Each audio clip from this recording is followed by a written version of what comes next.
Prvi metak iz novog crnogorskog pištolja i puške ispalio je u Mojkovcu ministar odbrane. Vučinić kaže da je upravo to nedostajalo vojsci i policiji. Nadam se da će se uskoro i crnogorski vojnici i policajci dičiti sa svojim novim naoružanjem i sa zadovoljstvom mogu ga pokazivati kolegama širom svijeta. TM9 je poluautomatski pištolj kalibra 9 mm, a TM4 jurišna puška unaprijeđen dizajn M4 karabina.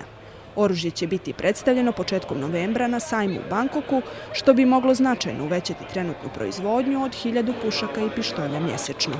Tara grupa je učinila korak dalje u jačanju svoje pozicije na tržištu. Naš cilj je da se uspostavi brend Tara kao međunarodno priznata kompanija koja će proizvoditi visokokvalitetnu avio i odbrambenu opremu.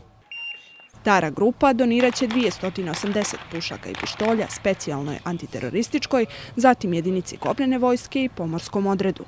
Najavljeno je da će vojska to oružje moći da kupuje po 50% nižoj cijeni.